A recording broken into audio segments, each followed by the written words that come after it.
sempat bocor memang, karena kan sempat bocor kan, makanya saya tuh saya tadangin kan, saya tadangin karena kita tidur. Nah tuh bocor kan, mungkin jalan airnya jadi kemana-mana. Nah pas saya mau nginjek begitu kan banjir. Daripada saya banjir, saya tadangin. Baru saya mau nadangin yang bocor itu, nggak ada hitungan berjam deh, brok aja. Tapi saya karena kaget begini saya, untungnya ke belakang ada kasur. Sini saya nangis, yakin anak saya, Jare tolong mama.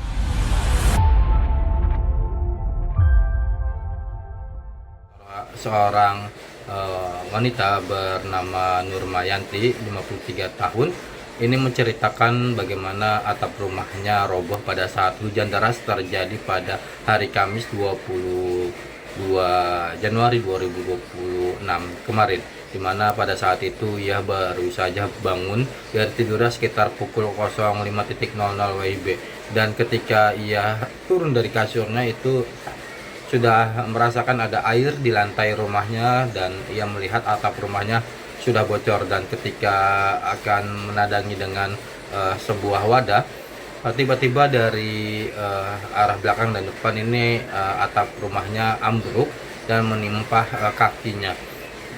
Yanti sendiri ini tidak bisa bergerak, dan ketika itu melihat anaknya yang ada di belakang itu sudah tertimbun oleh atap bangunan rumahnya, dan Yanti pun meminta tolong kepada anak-anaknya yang lain dan juga adiknya di dalam rumah.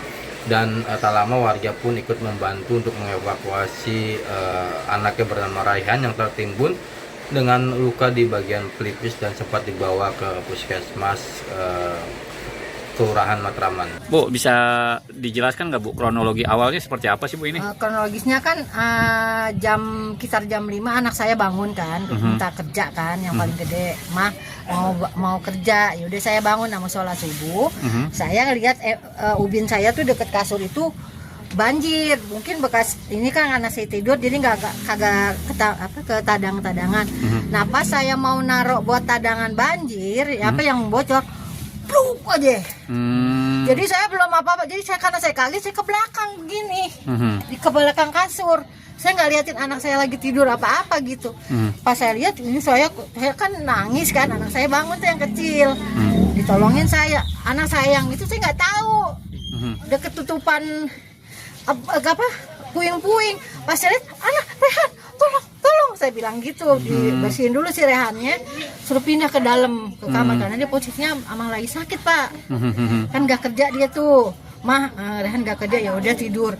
Jadi saya nggak yang anak saya keurukan itu genteng sama balok. Pas saya udah ngeh, Rehan, ya Allah. Saya tolongin Rehan, saya sama adik saya matiin listrik semua, cabut, baru saya diselamatin. Sempat teriak-teriak kan? Saya teriak paling ke anak saya, tolongin abang kamu itu diangkatin ininya, baloknya apa, orang dia begini Enggak, dia nggak ngomong teriak apa gimana di dalam. Siapanya?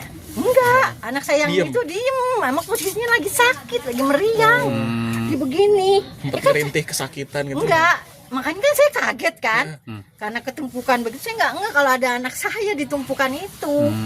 Itu hujan deras jam berapa Bu? Pas subuhnya? Pas setengah 6 deh. Setengah 6 pagi ya? Setengah 6. Anak saya jam 5 kan udah kecil-kecil. Kan saya bilang udah berangkat kerja sebelum hujan gede, saya bilang gitu. Nah nggak jauh dari itu saya turun ke kasur, saya nadangin ujung, aja. Itu bagian atapnya aja yang Genteng itu tuh kayu-kayu. Udah ada kagak, udah nggak bisa diceritain deh. Sempat bocor dulu berarti ya Bu ya? Sempat bocor memang, karena kan sempat bocor kan, makanya saya tuh saya tadangin kan, saya tadangin karena kita tidur. Nah tuh bocor kan, mungkin jalan airnya jadi kemana-mana. Nah pas saya mau nginjek begitu kan banjir. Daripada saya banjir, saya tadangin. Baru saya mau nadangin yang bocor itu, nggak ada hitungan berjam deh, brok aja. Tapi saya karena kaget begini saya, untungnya ke belakang ada kasur. Sini saya nangis, yakin anak saya, Jare tolong mama, bilang gitu. Nah saya nggak tahu anak saya si Rehan keurukan itu. Pas saya lagi begini, Rehan, tolongin Rehan dulu, angkatin dulu itunya genteng dia udah keliangan. Keliangan, dibangunin juga dia antara nyawanya belum nyatu. Pindah ke dalam. Baru ngurusin saya. Yang luka apa aja nih? Sini pelipis ini berdarah, makanya dibawa sama LMK ke puskesmas. Dijahit sampai dijahit? Masalah dijahit apa enggak saya kurang tahu. Sana saya ngurusin yang di sini. Orang saya nggak bisa ngapa-ngapain Mas. Saya keluar dari kasur aja nggak bisa kan, gentengnya numpuk. Sekarang kondisi Rehan sendiri gimana? Lagi tidur di rumah anak saya kan punya rumah di daerah Skip. Lagi tidur di sana, lagi tidur katanya. Ya udah deh tidur di sana deh. Ini harapannya apa sekarang nih Bu? Minta direhab atau diapain? Ya saya sih nggak muluk-muluk ya Pak. Harapannya kepada pemerintah ya. Nggak muluk-muluk.